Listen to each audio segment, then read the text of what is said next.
நேர்காணலில் நம்மோட சிறப்பு விருந்தினராக திருச்சி சூர்யா அவர்கள் இணைந்திருக்கிறார். பேசலாம். டயா பூஸ்டர் சுகரை கண்ட்ரோல் பண்ணும், உங்க ஆரோக்கியத்தை மீட்டு தரும். சர்க்கரையை கட்டுப்படுத்துறதுக்கான எளிமையான வழிமுறை, இயற்கையான வழிமுறை. அனைத்து மருந்து கடைகளிலும் கிடைக்கும்.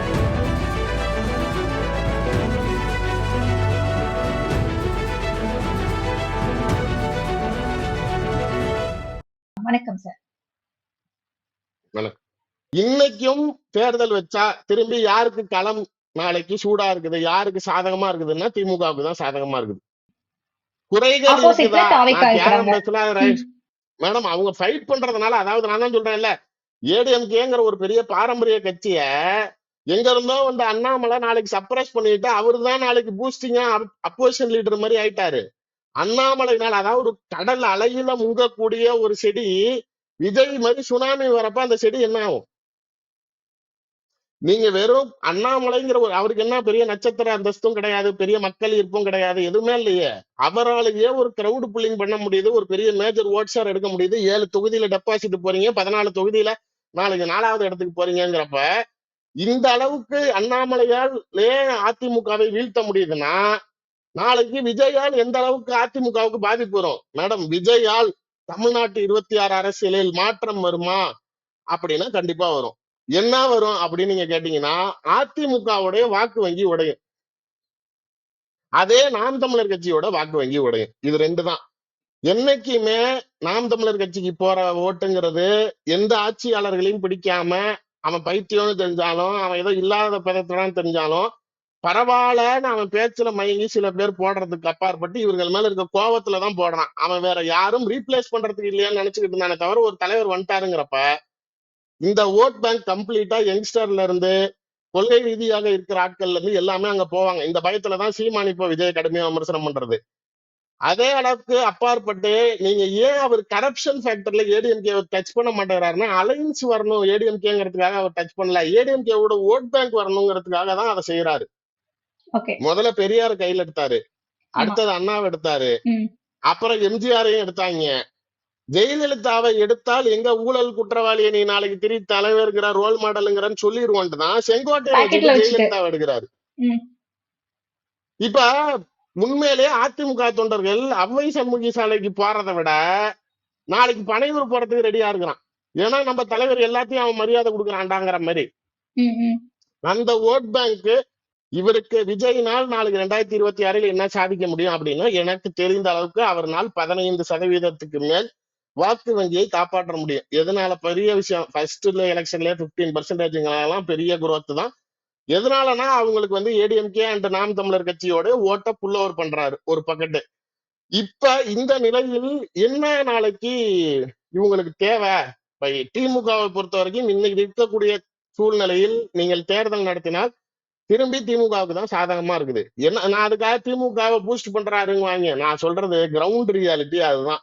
3000 ரூபாய் கொடுத்தா உனக்கு ஓட்டு போட்டுருவாங்களான்னா, இன்னைக்கும் 3000 ரூபாய் காசு கொடுத்தா ஓட்டு போடுறதுக்கு நிறைய மக்கள் இருக்கும். பரவாயில்லப்பா, என் பெத்த புள்ள செய்யல, நாளைக்கு நான் பெத்த பொண்ணு பார்க்கல, என் கட்டின புருஷன் கூட என்னை விட்டுட்டு போயிட்டான், நாளைக்கு இந்த காசுனாலதான் எனக்கு 2 மாசம் காசு ஓடுங்கிற இன்னமும் சராசரியாக வாழ்வாதாரத்தை இழந்து இலவச புத்தகத்துக்காகவும் இலவச பள்ளிக்கூடத்துக்காகவும் காலை சத்துணவுக்காகவும் ஸ்கூலுக்கு போற பிள்ளைங்க இன்னும் இருக்கதான் செய்யறாங்கிறப்ப 3000 காசுங்கிறத அவங்களுக்கு எல்லாம் பெரிய விஷயம். இதே பீகார்ல பிஜேபி 10,000 ரூபாய் கொடுத்தப்ப தேன் வந்துச்சா? தமிழ்நாட்டுல திமுக 3000 ரூபாய் கொடுக்கறப்ப கசக்குதா? காமராஜர் காலத்து தூய ஆட்சிங்கிறாங்க. காமராஜர் காலத்தில் எந்தெந்த அளவுக்கு மோசமாக ஆட்சி நிர்வாகம் இருந்தது அப்படின்னு பேசுறவங்க கிட்ட எல்லாம் நாளைக்கு எல்லாம் சண்டைக்கு தான் போறாங்க, நிதர்சனத்தை ஏற்றுக்கொள்ள மாட்டேங்கிறாங்க. நாளைக்கு எல்லா ஆட்சியாளர்கள் அவங்களோட கவர்மெண்ட்ல காமராஜர் கரெக்டா இருந்தாரு, கக்கன் கரெக்டா இருந்தாருன்னா கவர்மெண்ட் கரெக்டா இருந்துச்சா? அவ்வளவுதான் கேள்வி. அந்த சமயத்துல ஊழலே இல்லையா? அந்த சமயத்தில் மக்கள் வாக்குக்கு பணம் வாங்கலையா? அந்த சமயத்தில் வேலைகளுக்கு தள்ளி போடலையா? அரசாங்க கட்சியில இருக்கிறவங்க அரசாங்க அதிகாரிகளை மிரட்டலையா? இது மாதிரி சம்பவங்கள்லாம் நிறைய இருக்குது. எல்லா ஆட்சிகள்லயுமே இது நடக்கதான் செய்யும். மக்களுடைய ஆதரவு அப்படிங்கிறப்ப இன்னைக்கு மற்ற கட்சிகளை விட திமுகவுக்கு தான் ஆதரவாக இருக்குது. இதை மத்திய அரசாங்கம் தெளிவா உணர்ந்துருச்சு. அப்ப அமித்ஷா என்ன பண்றாரு, இந்த டாக்டர் படத்துல சிவகார்த்திகேயன் காமெடி ஒண்ணு வரும், அவன் ஊசி குத்த கத்தி கொடுப்பான், அப்ப பக்கத்துல அவன் யோகி பாபு சொல்லுவான், எப்பா இந்த புள்ள ஊசி குத்தாதுப்பா அப்படிங்குவான்ல. அது மாதிரி அமித்ஷாக்கு நல்லா தெரியும் எடப்பாடினால ஜெயிக்க முடியாது அப்படின்னு. இந்த நிலையில் எடப்பாடியை முன்னிலைப்படுத்தி மேடம் ஏதோ ஒண்ணு பண்ணி பிஜேபி உள்ள வரணும்னு நினைக்கிறாங்க. அது என்னவா வேணாலும் இருக்கலாம். நான் முன்னையே சொன்னேன், மதிமுகம்லயும் அதையே சொல்லியிருக்கேன். பவன் கல்யாண் மாதிரி விஜயை பிஜேபி எப்ப வேணாலும் யூஸ் பண்றதுக்கு கையில எடுக்கும்னு சொன்னேன். அன்னைக்கு இருந்த நிலையில அவங்க எல்லாம் அவரு அப்படி கொள்கை எதிரிங்கிறாரு, நீங்க எப்படி சேருங்கிறீங்க அப்படின்னாங்க. அதெல்லாம் சும்மா சொல்லுவாரு. இன்னைக்கு அவர் ஒரு சிறுபான்மை சமூகத்தை சார்ந்தவர். நாளைக்கு அந்த சமூக வாக்குகள் திமுகவுக்கு எப்பயுமே அறுவடையாவது. அந்த வாக்கை தன் பக்கம் திருப்புவதற்காக பிஜேபி எதிர்ப்பை வாய் வார்த்தையில் எடுத்தாரே தவிர செயலில் எடுத்தாரானா இல்ல. இன்னைக்கு நீங்க திமுகவை இந்த கழுவி ஊத்துறீங்க, டைரக்டா இறங்கி அடிக்கிறீங்க, ஸ்டாலின் அங்கிளுங்கிறீங்க, சிஎம் சாருங்கிறீங்க, நாளைக்கு என்னென்ன பேச முடியுமோ வாய்க்கு வந்ததெல்லாம் பேசுறீங்கல்ல. கரூர் சம்பவத்தில் எங்களை முடக்க நினைக்கிறார்கள், இதெல்லாம் இவங்க பண்ணதுதான். நாளைக்கு நாங்க பொதுமக்களை சந்திக்கிறதுக்கு கேட்டா அனுமதி கொடுக்க மாட்டேங்கிறாங்கன்னு ஆட்சியாளர்கள் மீது இவ்வளவு குறை சொன்ன நீங்க சென்சார் போர்டுல உங்களுக்கு அனுமதி வரல அப்படிங்கிறப்ப ஏன் பிஜேபியை டார்கெட் செய்ய தாவேக்காவினர்கள் தயங்குகிறார்கள், விஜய் தயங்குகிறார், ஏன் வெளில பேச மாட்டேங்க? பிஜேபி மேல தாவேக்காவுக்கு ஒரு சாஃப்ட் கார்னர் இருந்துட்டே தான் இருக்குல்ல, இருந்துகிட்டேதான் மேடம் இருக்குது. அதுதான் சாஃப்ட் கார்னருங்கிறத விட அவங்க சாஃப்ட் டச்ல ஹேண்டில் பண்றாங்க. அதாவது எதிரின்னு சொல்லிக்கிறாங்க, ஆனால் வாய் வார்த்தைன்னு சொல்றாங்க தவிர செயல் ரீதியாக எதிரியாக அவர்கள் நடத்துறாங்கன்னு பாத்தீங்கன்னா இல்ல. உங்கள் கட்சியோடைய இணை பொதுச் செயலாளர் பதிவிடுறாரு, முதல்ல ஒரு சினிமா படத்துக்காக உன் கட்சி இணை பொதுச் செயலாளர் பதிவே போடக்கூடாது, சினிமா வேற அரசியல் வேலை நீ தான் பேசுற, அப்புறம் ஏன் உன் கட்சிக்காரன் இது கூறான்னா. அதுல சென்சார் போர்டு படம் வரக்கூடாதுன்னு தடுக்கிறாங்க, இது வேணும்னே முட்டைக்கட்ட போடுறாங்க அப்படின்னா அப்பயும் கடைசி வரைக்கும் யாருன்னே சொல்ல மாட்டேங்கிறாங்க. இந்த வடிவேலு யாருக்குன்னு சொல்ற, அட யாருன்னு சொல்ற, அட யாருக்கும் திடீர்னு அந்த மாதிரிதான் கொண்டுட்டு போறாங்களே தவிர யாருன்னே சொல்ல மாட்டேங்கிறாங்க. இந்த நிலையில் இவங்க பாஜக தரப்புல இருந்து நயினார் நாகேந்திரனும் தமிழிசையும் நாளைக்கு சென்சார் போர்டுக்கு சென்ட்ரல் கவர்மெண்ட்டுக்கு சம்பந்தம் இல்லைங்கிறாங்க. இதுல ஒருத்தர் மாநிலத்துல அமைச்சரா இருந்திருக்காரு, இன்னொரு அம்மா போய் கவர்னரா இருந்துட்டு வந்திருக்கு. எவ்வளவு ஒரு ஆபத்தாம் பாத்தீங்களா? இல்ல இது பாஜக சொல்றதை தாண்டி அதிமுகவே சொல்றாங்க பாஜகக்கு இதுல சம்பந்தமே இல்ல அப்படின்னு சொல்லிட்டு. படிக்க தெரியாத அவங்க சும்மா ஜெயக்குமார் எவ்வளவு கூப்பிட்டு சொல்லுன்னு சொல்லியிருப்பாங்க. இவங்க அதாவது 2 பேர் பெரிய பதவியில இருந்துட்டு அவங்க சும்மா ஒன்னத்துக்கு பேச தெரியாம பேசுறது. நீங்க சிபிஎஃப்சி அப்படிங்கிறது ஃபுல் ஃபார்மே சென்ட்ரல் போர்டு பிலிம் சர்டிபிகேஷன். அப்படின்னா கடைசியா என்ன வருது? சர்டிபிகேஷன். அப்ப யாரு எதுக்கு சர்டிபிகேட் கொடுக்குற? பிலிமுக்கு, அதான் எஃப்சி பிலிம் சர்டிபிகேஷன். அதுக்கு முன்னாடி என்ன வருது? CBI central board. CBSE matriculation state syllabus என்ன சொல்றோம்? சென்ட்ரல் போர்டுனாலே அது சென்ட்ரல் கவர்மெண்டோடது. 2 அமைச்சர்கள் இருக்கிறாங்க அதுக்கு. அந்த 2 அமைச்சர்ல ஒரு மந்திரி இதே இலக்கா கூடியவர் தமிழ்நாட்டை சேர்ந்த எல்முருகன். எல்முருகன் இந்த டிபார்ட்மெண்ட் இருக்குதுங்கிறப்ப நீங்க ஐடி உங்களுக்கும் அதுக்கும் சம்பந்தம் இல்லைன்னு சொல்லலாம், அமலாக்கத்துறைக்கு உங்களுக்கும் அதுக்கு சம்பந்தம் இல்லைன்னு சொல்லலாம், இதே நாளைக்கு சிபிஐக்கு உங்களுக்கும் சம்பந்தம் இல்லைன்னு சொல்லலாம்.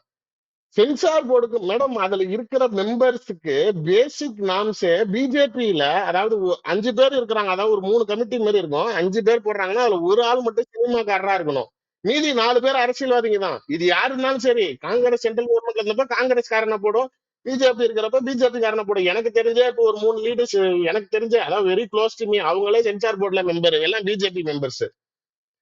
பிஜேபிக்கு இதுக்கு சம்பந்தமே இல்லைன்னு பச்சையா பேசுறாங்க. சரி நீங்க இதை செய்யல அப்படிங்கிறதே சொல்லுவோம். முதல்ல உயர்நீதிமன்றத்துக்கு போறாரு, போனோன்னா யூஏ சர்டிபிகேட் போட்டு படத்தை பொங்கலுக்கு ரிலீஸ் பண்ணி சிங்கிள் பெஞ்ச் ஜட்ஜி ஆர்டர் கொடுத்துறாரு. உடனே நாளைக்கு மறு ஆய்வுக்கு போறீங்க. அதுலயும் நாளைக்கு டபுள் பெஞ்ச்ல உங்களுக்கே நல்லா தெரியும் எவ்வளவு சீக்கிரம் நம்பரிங் ஆகி ஈவினிங்கே நாளைக்கு அது எதனா லிஸ்டிங் பண்றாங்க அப்படின்னா அதுல எவ்வளவு இன்ஃபுளுன்ஸ் இருக்கும்னு புரிஞ்சுக்கங்க. 4 மணிக்கு விசாரணைக்கு எடுக்கிற நீதிபதிகள் விசாரணையை மட்டும் தள்ளி போடல, தனி நீதிபதி கொடுத்த ஆணையை ரத்து செய்யறாரு.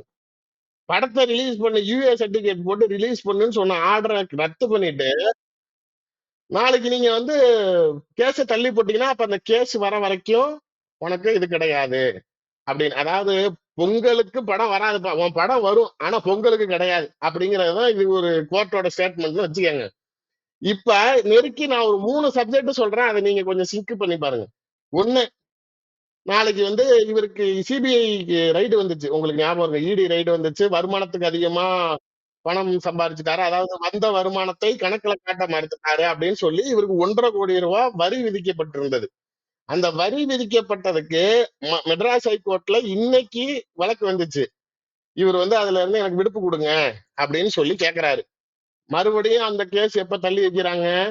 ஜனவரி 23ஆம் தேதி. அதாவது இந்த பாரத் படத்துல ரஜினி கடைசியா கிளைமேக்ஸ் கிட்ட வில்லன் எங்க போனாலும் ஒரே தேதியை சொல்லுவா இல்ல, போன் பண்ணி பொண்ணுக்கு கல்யாணம் என்ன டேட்டு, இதே தேதி, அவங்க அம்மா செத்த தேதியெல்லாம் எல்லா பக்கத்தும் சொல்லுவாங்க. அது மாதிரி படம் எப்படா கோர்ட்டுக்கு திரும்பி வருது? ஜனவரி 23. 1,50,00,000 பஞ்சாயத்து எப்படா வருது? ஜனவரி 23. சிபிஐல எப்படா கூப்பிட்டுருக்காங்க? ஜனவரி 23. அப்படிங்கிற மாதிரி டோட்டல் பாயிண்ட்ல, அதாவது நயினார் நாகேந்திரன் மேடையில உள்துறை அமைச்சரை வச்சுக்கிட்ட இதுக்கு காரணம் செந்தில் பாலாஜி தான் அப்படின்னு சொல்றவரு ஆமா. ம். அமித்ஷா போய் டெல்லியில லேண்ட் ஆனோடனே சிபிஐல இருந்து விஜய்க்கு சம்மன் வருது. மேடம், பேசிக்கான பாயிண்ட், அதாவது எஃப்ஐஆர் போடக்கூடிய அதிகாரம் இடிக்கு கிடையாது. அதனாலதான் நேரு ஊழல் நடந்திருக்குன்னு சொல்லி டிஜிபிக்கு இடி எஃப்ஐஆர் போடுங்கிறான். அவனுக்கு எஃப்ஐஆர் போடுறதுக்கு அதிகாரம் கிடையாது, தவிர எஃப்ஐஆர் இருந்தால் அதை சார்ந்து அவர்கள் உள்ள விசாரணைக்கு இறங்கலாம். இப்ப அதனால எஃப்ஐஆர் போட்டது இதுக்கு முன்னாடி கரூர் சம்பவம் நடந்தப்போ போட்ட எஃப்ஐஆர்ல தமிழ்நாடு கவர்மெண்ட் தான் போட்டது. அந்த எஃப்ஐஆரில் விஜய் பேரு இல்ல. இதற்கு முன்னாடி விசாரணைக்கு கூப்பிட்ட ஆதவர்ஜன், நிர்மல்குமார், ஆனந்த், ருஷி ஆனந்த் எல்லாமே அந்த எஃப்ஐஆர்ல இருக்கிறாங்க. அதனால கூப்பிட்டாங்க. எஃப்ஐஆர்ல இல்லாத ஒரு ஆளை இவங்க ஏன் நாளைக்கு விசாரணைக்கு கூப்பிடுறாங்க அப்படிங்கிறப்ப இது ஒரு சஸ்பீஷியஸ் ஃபேக்டர் தான். அதாவது இவர் தான் காரணம் அப்படிங்கிற அளவுக்கு ஃப்ரேம் பண்ற மாதிரியான ஒரு விசாரணை உன் மேலதான் சந்தேகமா இருக்குது, நீ வா அப்படிங்கிற மாதிரி இருக்குது. என்கொயரி பண்றது ஃபார்மாலிட்டி தான். ஆனால் என்கொயரியோடைய விஷயங்கள்ல ஃபார்ம்ஸ்ல இவர் பேர் இல்லாதப்ப இவரை தனிப்பட்ட முறையில வாங்கன்னு கூப்பிடுறப்ப இவருக்கே நாளைக்கு ஒரு அச்சம் வர ஆரம்பிச்சிருக்கும், ஏன் நம்மளை டைட் பண்றாங்க. நயினார் நாகேந்திரன் அதே சமயத்துல மேடையில செந்தில் பாலாஜி காரணங்கிறப்ப இப்ப பாஜக மறைமுகமா விஜய்க்கு என்ன சொல்ல விரும்புதுன்னா, நாளைக்கு செந்தில் பாலாஜி தான் காரணம்னு சொல்லி செந்தில் பாலாஜி என்னால தூக்கி உள்ள வைக்கவும் முடியும். இல்லையா, உன்னையதான் சம்பந்தம், நீ தான் எல்லாத்தையும் பண்ணணும், உன்னையும் நாளைக்கு டைட் பண்ண முடியும். உன் முடிவுலதான் உன் கையில என்னான்னு இருக்கு அப்படிங்கிற மாதிரி இது ஒரு பதில். அவங்க இன்டைரக்டா சொல்றது அதுதான். அடுத்த 2வது விஷயம், படத்தை பொறுத்த வரைக்கும் விஜய் கடந்த காலங்களில் தன்னுடைய படத்திற்காக தன்னுடைய சுயமரியாதை, தன்னுடைய மான மரியாதை எல்லாத்தையும் இழந்திருக்காரு. இன்னைக்கு இருக்கக்கூடிய சூழ்நிலையில் இந்த தாவேக்காவினர்கள் இல்ல அவர் பின்னாடி சுத்தக்கூடிய இந்த அணில் குஞ்சுகள் நாளைக்கு திடீர்னு என் தலைவன் அப்படிலாம் கிடையாது, அதெல்லாம் மோடியா லேடியா தாடியான்னு கேட்பாரு அப்படின்னா அந்த அளவுக்கு விஜய்க்கு தைரியம் இருக்குதான்னு என்கிட்ட கேட்டீங்கன்னா சத்தியமா கிடையாது. அவர் கண்டிப்பா இன்னைக்கு நான் படத்தையே நடிக்கிறத விட்டுட்டேன், இனிமேட்டு படம் நடிக்க மாட்டேன்னு நினைக்கிறவரா இருந்தா பரவாயில்ல விடு, படமே வர வேணாம், வா பாத்துக்கலாம், இவ்வளவு தூரம் பண்றாங்கல்ல அப்படின்னு நீ வெளியில பேசியிருக்கணும். நீ பேச வேணாம், நாளைக்கு உன் கட்சியில இருக்கிற கீழே வேணாவது ஒருத்தனாச்சும் பேசியிருக்கணும். மோடின்னு வார்த்தை வாயில வர மாட்டேங்குது. அட வராம போகுது. ஜனநாயகத்துக்குள்ளார வந்துட்டீங்க, ஜனநாயகத்துல ஜெயிச்சு ஜனநாயகன்னு காட்டிட்டு போங்க. இப்ப ஜனநாயகன் படம் வந்தா மட்டும் நாளைக்கு இது எப்படி தெரியுமா இருக்குது? இந்த ஒரு படத்துல விவேக் காமெடியில யாரு இந்தியாவுக்கு சுதந்திரம் வாங்கி கொடுத்தாருன்னு கேப்டன் விஜயகாந்த் அப்படிங்குவாங்க. ஏன்டா அப்படின்னா அவர் தான் நிறைய போய் போர்ல எல்லாம் சண்டையில வாரில சண்டை போடுவாருங்கிற மாதிரி படத்துல வர்றதெல்லாம் நிதர்சனத்துக்கு சரியாயிருமா? நீங்க வேற அவரு படத்துல ஜனநாயகன்னு காட்டுறதை விட நிஜத்துல ஜனநாயகன்னு காட்டுங்க, மக்களால் ஆதரவு பெற்று ஜெயிச்சு தலைவராகி காட்டுங்க. இப்ப இந்த படம் வரலன்னா நாளைக்கு என்ன, அப்ப உங்களுக்கு குளிமொழி அப்ப ஒரு விஷயத்தை அக்செப்ட் பண்ணிக்கங்க, வெறும் படத்தினால மட்டும்தான் நீங்க தலைவராக ஏற்கப்படுறீங்க. இந்த தேர்தல் சமயத்துக்கு முன்னாடி 3 மாசத்துக்கு முன்னாடி ஒரு படம் அந்த படம் நாளைக்கு ஹிட் ஆயிருச்சு அப்படின்னா நீங்க நாளைக்கு சிஎம் இல்ல, அதனால நாளைக்கு மக்கள் மத்தியில நம்ம முகம் போய் இன்னும் பிரபலமா பதியும், அப்ப நாளைக்கு திரும்பி ஓட்டு போடுவாங்கிறப்ப அப்ப அது ஒரு டெக்னிக்கலா தானே, அது ஒரு டாக்டிஸா தானே யூஸ் பண்றீங்க. உங்களுக்கு தேவைக்காக பயன்படுத்துறீங்கிற மாதிரி தானே இருக்குது. கரெக்டா உங்களோட கடைசி படம், அதுவும் நாளைக்கு தேர்தலுக்கு 3 மாசத்துக்கு முன்னாடி, அதுவும் தலைப்புல இருந்து ஆரம்பிச்சு அதுல ஒரு அரசியல் உள்நோக்கத்தை வச்சு இதை நீங்க செய்யறதே அப்ப நாளைக்கு வெறும் நடிகராக படத்தை வைத்து ஓட்டி நாளைக்கு மக்களிடம் வாக்கு வாங்குவதற்கு முயற்சி செய்கிறாரா விஜய் அப்படிங்கிற கேள்வியை தான் எழுப்ப தோணுது. இந்த நிலையில் அமித்ஷாவோ இப்ப ஜனவரி 28ஆம் தேதி 2 தடவை வராரு மோடி தமிழ்நாட்டுக்கு. இந்த மாசத்திலேயே ஜனவரிக்குள்ளாரே 2 தடவை வராரு. ஜனவரி 23ஆம் தேதி ஒரு தடவை வராரு, அது அரசு நிகழ்ச்சிங்கிறாங்க. ஜனவரி 28ஆம் தேதி ஒரு தடவை வராரு, அதுதான் இவங்களோட இந்திய கூட்டணியோடைய மீட்டிங்ல. அந்த மீட்டிங்ல எல்லா கூட்டணி கட்சி தலைவர்களையும் மேடையில ஏத்தணும்னு முடிவு பண்ணிட்டாங்க. அந்த தேதிக்குள்ளார மேடம் இந்த டேட்டும் வந்துருச்சு. ஜனவரி 23 23 கோர்ட்டு தள்ளி ஆமா போனது. அது ஜனவரி 23 மோடி தமிழ்நாடு வர்றது. சோ அந்த டேட் ஜனவரி 23 சுத்தி சுத்தி வருது. இப்ப இவர் அந்த அதுக்குள்ளார மேடை ஏத்தி ஆகணும். இப்ப இது நடக்குமா அப்படின்னு கேட்டீங்கன்னா, எடப்பாடி கிட்ட அடி பணிந்தவர், எடப்பாடி கிட்டே அதாவது கால்ல போய் விழுந்தவர், கால்லயே விழுந்தவர். இதே மாதிரி ஜெயலலிதா கிட்ட விழுந்தவர், ஜெயலலிதா கிட்ட போய் விழுந்தோம்னா கூட ஒரு மரியாதை.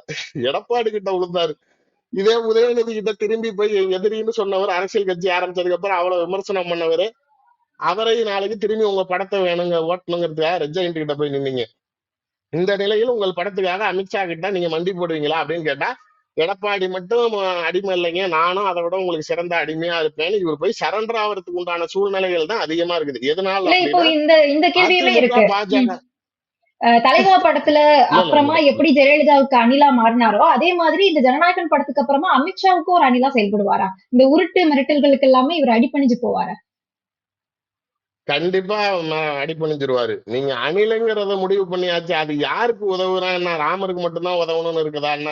உதவி செய்யறது தானே அணிலோட பழக்கம். அது யாரா இருந்தா என்ன? இப்ப இதே ஜெயலலிதா செத்ததுக்கு அப்புறம் அதே கால் மாறணும்னா டேபிள் கீழே சின்னம்மா கால்ல விழுவலையா? அது மாதிரி நாளைக்கு இப்ப அடுத்தது அமித்ஷா கால்ல விழுவுனா விழுவ வேண்டியதுதான். மேடம், நான் ஒரு சிம்பிளான விஷயம். டிடிவி தினகரன் இன்னை வரைக்கும் எடப்பாடியை ஏற்க மறுக்கிறார். என்டிஏல முதலமைச்சர் வேட்பாளரை மாத்து, நான் பிஜேபிக்கு வரேன், இல்லையா நான் விட்டுருங்கிறாரு. அண்ணாமலை திரும்பி திரும்பி டிடிவியை கூப்பிட்டு மேல இடத்துல இருந்து அழுத்தம் கொடுக்குறாங்க, பேசுங்க அப்படின்னப்ப கூட அவர் வர மறுக்கிறார். ஓ பன்னீர்செல்வம் இப்ப எடப்பாடி பழனிசாமி இப்ப அமித்ஷாவை சந்திச்சதுக்கு அப்புறமேல கூட பத்திரிகையாளர் சந்திப்புல ஓ பன்னீர்செல்வத்தை சேர்த்துக்கீங்கன்னா நோங்கிறாரு, சசிகலாவை சேர்த்துக்குவீங்களான்னா நோங்கிறாரு. ஆனா டிடிவியை கேட்கறப்ப அலைன்ஸ் நாங்க டிக்ளேர் பண்றப்ப சொல்லுவாங்க, அப்ப டிடிவியை சேர்த்துக்கிறதுக்கு ஒரு மைண்ட் செட்ல இருக்காங்க. அந்த மைண்ட் செட்டு எடப்பாடி ஓகேங்கிறதுக்கு தைரியம் என்ன அப்படின்னா, நான் ஓகேனாலும் அவன் வரமாட்டான் அப்படிங்கிற தைரியம் தான். ஏன்னா வந்தாலும் அவருக்கு நல்லது, அப்ப என்னையவே அவர் சிஎம்ட்டாரு அப்படிங்கிற மாதிரி. ஆனால் டிடிவி ரொம்ப தெளிவா இருக்காரு, நீங்க என்ன வேணாலும் சொல்லுங்க, நான் வரமாட்டேன். நாளைக்கு எடப்பாடியை ஏத்துதான் நான் கட்சி ஆரம்பிச்சேன். இந்த கட்சியை மீட்கணுங்கிறதுக்காக நான் உருவாக்குனதா அண்ணா அமமுக. இந்த கட்சியில இருந்துகிட்டே நான் திரும்பி எடப்பாடிக்கு ஓட்டு போடுன்னு நான் போனேன்னா, என் கிட்ட இருக்கிற தொண்டர்கள்ல இருந்து தலைவர்கள்ல இருந்து என்னை இனிமேட்டு மதிக்க மாட்டான் அப்படிங்கிறத கிரிட்டா இருக்கிறாரு. அவர் அண்ணாமலை கிட்டயே தனிப்பட்ட முறையில சொன்னது, இது வரைக்கும் நீங்க என்னென்ன எனக்கு குடைச்சல் கொடுக்காம இருந்திருக்கீங்க, என் கட்சி சின்னத்தை முடக்குனீங்க, என் 18 எம்எல்ஏக்களை பதவி பறிச்சீங்க, நாளைக்கு என்னை ₹1 இன்னைக்கு பைசா எடுக்க முடியாத அளவுக்கு ஃபண்டை ஃப்ரீஸ் பண்ணி வச்சிருக்கீங்க, நான் கட்சி சின்னத்தை கைப்பற்ற முயற்சி பண்ண தேர்தல் ஆணையத்துல பணம் கொடுத்தேன்னு என்னை தூக்கி ஜெயில போட்டீங்க. இது வரைக்கும் பிஜேபி எனக்கு என்ன ஒரு நல்லது செஞ்சிருக்கு சொல்லுங்க, என்ன கஷ்டங்கள் கொடுக்காம இருந்திருக்கீங்க, இப்ப நான் எடப்பாடி ஏத்துக்க மாட்டேன்னா மட்டும் நீங்க என்ன செஞ்சிட போறீங்க, செஞ்சுக்கங்கிறாராம். அவரு தைரியமா இருக்கிறதுக்கு காரணம் தாவேகா போறதுக்கு தான். அவர் இப்ப சமீபத்துல கூட கட்சி நிர்வாகிகள் கூட்டத்துல கூட பேசியிருக்காரு பாருங்க, ஆட்சியில் பங்கு கொடுக்கக்கூடிய கட்சியோட நம்ம கூட்டணின்றாரு. அப்ப யாரு இங்க ஒரே ஒரு அந்த ஸ்டாண்ட்ல இருக்கிற ஒரே கட்சி தமிழ்நாட்டுல தாவேகா மட்டும்தான். அப்ப அவருடைய பிளான் என்ன, நீ பிஜேபி மிரட்டினாலும் அண்ணாமலைட்ட சொல்லிட்டாரு, அமித்ஷா இல்ல அவங்க அப்பா பாதுஷாவே வரட்டும், ஆனா நாளைக்கு நான் பயப்படுறதா இல்ல அப்படிங்கறது தெளிவா சொல்லிட்டாரு. அப்ப அந்த கிரிப்பான ஒரு முடிவை எடுக்கக்கூடிய டிடிவி எடுக்கிற அளவுக்கு விஜயினால் எடுக்க முடியுமா அப்படின்னா கண்டிப்பா எடுக்க மாட்டார். அவர் சரண்டராக தான் செய்வார். இன்னைக்கு உங்களுக்கு இருக்கிற ஆதரவு நடுநிலை மக்கள், சிறுபான்மையின் மக்கள் உங்களை பெருசா நம்புறான். நீ போய் திரும்பி பிஜேபியோட கைகோர்த்தனா அதிமுக மீண்டும் ஆட்சிக்கு வரும். ஏன்னா இன்னைக்கு இருக்கிற நிலையில் நான் அதை தான் சொல்றேன், திமுகவுக்கு கள நிலவரம் இன்னைக்கு ஏடிஎம்கே பிஜேபி பாமக டிஎம்கே அப்படின்னா டிஎம்கேக்கு தான் ஸ்ட்ராங்கா இருக்கு. ஆனா இதுவே விஜய் பாமக பிஜேபி ஏடிஎம்கே அப்படின்னால் அவங்க பக்கத்து தான் ஸ்ட்ரென்த் கூட. இல்ல அதுக்கான வாய்ப்பு இருக்கா? எப்படி அதுக்கான வாய்ப்பு சாத்தியம் இருக்கும்? ஏன்னா விஜய் முதலமைச்சர் நான் தான் அப்படிங்கிறாரு, எடப்பாடியும் நான் தான் முதலமைச்சர் அப்படிங்கிறாரு, அமித்ஷா வந்து எடப்பாடியே முதலமைச்சரா ஏத்துக்கிட்டாரு. மேல போய் மண்டி போட்டதுக்கு அப்புறம் இங்க முதலமைச்சர் பொக்கு பொக்குன்னு வாயிலே குத்துவாங்க. நீங்க வேற சிஎம் வேற ஆட்சியில் இல்ல, 2 பேருமே மண்டிட்டு இருக்காங்க, எடப்பாடியும் விஜய் 2மே மண்டிட்டு இருக்காங்க. யார சொல்றீங்க? மேடம் எடப்பாடியே டிஸ்டர்ப் பண்ண மாட்டாங்க. ஏன் சிம்பிளா சொல்றேன், மகாராஷ்டிராவில் சிவசேனா வந்து பிஜேபியோடைய ஒரு கிளை கழகம் மாதிரிதான். அவங்களும் அதே சித்தாந்தம், அதே கொள்கை, இந்துத்துவா அதே லாஜிக்ல இருந்தவங்க தான். அவங்க கட்சியை உடைச்சு அந்த கட்சியில இருந்து ஒரு ஏக்நாத் சிண்டேன்னு ஒரு ஆளை உருவாக்கி அந்த ஆள் கையில கட்சியும் சின்னத்தையும் இவன் தான் ஓனருங்கிட்டாங்க. அப்ப ஏக்நாத் சிண்டே முதலமைச்சராக இருந்தார். அதே தேவேந்திர பட்னாவிஸ் பிஜேபியோட ஆளு, அவரும் அதுக்கு முன்னாடி சிஎம்ஆ இருந்தவரு. ஆனா அப்ப துணை முதலமைச்சரா இருந்தாரு. இன்னைக்கு வந்த மகாராஷ்டிரா தேர்தல்ல இதே தேவேந்திர பட்னாவிஸ் சிஎம் ஆயிட்டாரு, ஏக்நாத் ஷிண்டே டெப்டி சிஎம் ஆயிட்டாரு. கட்சியை கொடுத்தோம் அந்த சமயத்துக்கு, நாங்க அடையாளப்படுற வரைக்கும் நாங்க காலை ஊனிட்டோம், நீக்கு பின்னாடி கொண்டுருவாங்க. இன்னைக்கு அவங்களுக்கு எடப்பாடியை முன்னிலைப்படுத்துறதுதான் அவங்களுக்கு ஐடியாலஜிக்கலி பெட்டர். மேடம், என்னைய பொறுத்த வரைக்கும் திமுக அமைச்சர்களை கைது செய்யணும்னு எடப்பாடி பெரிய லெவல்ல பிரஷர் கொடுக்கிறாரு. பிஜேபிக்கு நாளைக்கு ஏடிஎம்கே விட்டா வேற வழி இல்லை அப்படின்னு நம்ம எல்லாம் பேசுறோம். நீங்க உண்மையே சொல்லணும்னா எடப்பாடி பழனிசாமிக்கு அதிமுகவுக்கும் தான் பிஜேபியை விட்டா வேற வழி இல்லை. ஏனால் அவருக்கு நல்லாவே தெரியும், திமுகவை வீழ்த்த வேணும்னா இந்த ஊழல் குற்றச்சாட்டுகள், நாளைக்கு பழைய அமைச்சர்கள் மேல இருக்கக்கூடிய நிலுவையில் இருக்கக்கூடிய வழக்குகள்ல அவர்களை கன்விக்ட் பண்ணணும், மேல ரைடு, இன்கம் டாக்ஸ் பிரச்சனை, நாளைக்கு சில பேரை அரெஸ்ட் பண்ணணும், சில பேரை தகுதி நீக்கம் செய்யணும், சில பேரை ஜெயிலுக்குள்ளார போடணும். இந்த மாதிரியான தேர்தல் சமயத்துக்குள்ளார கலவரங்கள் நடந்தால்தான் அவருக்கு சாதகமான ஒரு சூழ்நிலை இருக்கும்னு எடப்பாடி நம்புறாரு. எனக்கு நல்லாவே தெரியும், ஒரு 7 அமைச்சர்கள் பேரு எடப்பாடி பழனிசாமி அமித்ஷாட்ட கொடுத்திருக்காரு. 1.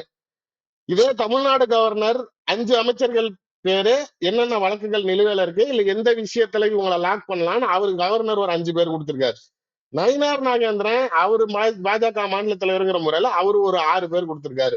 ஆனா இந்த 3 லிஸ்ட்ல இருக்கிற ஒருத்தர் வீட்டுக்கு கூட இது வரைக்கும் பிஜேபி எந்த பிரச்சனையும் கொடுக்கல. இது எடப்பாடிக்கு ஒரு பெரிய அச்சத்தை உருவாக்குகிறது. நம்மளுக்கு வேணும்னே செய்யறாங்களோ அப்படிங்கிற ஒரு பார்வையில. உண்மையான பார்வை சொல்லணும் அப்படின்னா அவங்கள பொறுத்த வரைக்கும் பிஜேபி எனக்கு மேல் மட்டத்துல சொல்றது, எங்களுக்கு டபுள் டிஜிட் வந்தா போதும், நாங்க சும்மா ஒரு 10 எம்எல்ஏ ஜெயிச்சா கூட போதும். எடப்பாடி பழனிசாமி எங்களை வச்சு அவர் முதலமைச்சர் ஆயிட்டு நாளைக்கு இந்த ஆள் எங்களையே போட்டு பார்ப்பான் அப்படிங்கிற ஒரு நிலையில அவங்க பரவாயில்ல டிஎம்கே ஜெயிக்கட்டும்ங்கிற ஒரு மனநிலையில பிஜேபியே இருக்கிறதா சொல்றாங்க. ஆனால் இப்ப இந்த விஜயை அழுத்தம் கொடுக்கக்கூடிய சூழ்நிலையெல்லாம் எடப்பாடி பண்ற வேலை. ஏன்னா நீங்களே சொல்லுங்க மேடம், ஒரு பெரிய சாம்ராஜ்ய கட்சியில துணை பொதுச் செயலாளரா இருந்துகிட்டு கீழே 2 பேர் கொடியை காட்டுறான்னு சொல்லிட்டு இந்த பிள்ளையார் சொல்லி போட்டாங்க, இந்த பாரு அந்த கட்சி அங்க கூட்டத்துல கொடி காட்டுறான் பாருன்னு எவனா சொல்லுவானா? இன்னைக்கு கீழே விழுந்ததுக்கு அப்புறம் மீசெல்லாம் ஆசையா என்ன உங்களை நடிச்சு என்ன ஆசையில இருக்கிறனால ஒரு அல்ப ஆசையா தெரியலையாது. இன்னைக்கு அவங்க தொண்டர்கள் தான் எங்க கட்சி கூட்டத்துல கொடி காட்டினாங்க, நாளைக்கு எங்களை ஒண்ணும் பேசாதீங்கிறாங்க. நான் கேட்கறேன், இப்ப அதே கூட்டத்துல நாளைக்கு திமுக கொடி ஆட்டினா உடனே இதே எடப்பாடி பார்த்து பாருங்க என் கூட்டத்துக்குள்ள திமுக கொடி வந்துருச்சு, நாளைக்கு பிள்ளையார் சொல்லி போட்டாங்கன்னு சொல்லுவாரா? இல்ல இதை திருமாவளவன் கொடி காட்டினா நாளைக்கு சொல்லுவாங்களா? எந்த கட்சி கொடிக்கு ஒரு பெரிய தலைவர் இதை சொல்லுவாருன்னு நினைக்கிறீங்க? அப்ப விஜயை நாளைக்கு ரொம்ப நீண்ட நாளாக எடப்பாடி எதிர்பார்த்து கொண்டிருந்தார், அது நடக்கல. அதுவும் ஆதவர்ஜுனா போய் சேர்ந்ததுக்கு அப்புறம் சுத்தமா எடப்பாடிக்கும் விஜய்க்கும் கனெக்ஷன் கட் பண்ணி விட்டா. அப்படி அவர் என்ன சொல்லிட்டாரு, ஓபிஎஸ், டிடிவி, சசிகலா இந்த பஞ்சாயத்தை விடுங்க, எங்களை ஒண்ணு சேர்க்கறது இவங்களை சேர்த்துக்க அவங்கள சேர்த்துக்கங்கிறத விடுங்க, எங்களுக்கு என்ன தேவையோ அதை செஞ்சு கொடுங்க, நான் ஜெயிச்சு காட்டுறேன் அப்படிங்கிறப்ப சரி வாட் இஸ் யுவர் அல்டிமேட் அடுத்த ஆல்டர்னேட் ஆப்ஷன் அப்படிங்கிறப்ப எனக்கு விஜய் அலையன்ஸுக்கு வரணும் அப்படிங்கிறது எடப்பாடியோட டிமாண்ட். இவர் வச்ச டிமாண்ட் தான் இப்ப அங்க மேல பிஜேபி இவரை டைட் பண்றது. இந்த பயத்தினால் கண்டிப்பாக விஜய் நாளைக்கு அடிபணிந்தால் அதிமுக ஆட்சி அமையும், பிஜேபி தமிழ்நாட்டில் வலுப்பெறும். ஆனால் விஜயோடைய அரசியல் வாழ்க்கைக்கு பெரிய முற்றுப்புள்ளி வைக்கப்படும். நன்றி சார், நிறைய தகவல்களை பகிர்ந்தீங்க. நன்றி.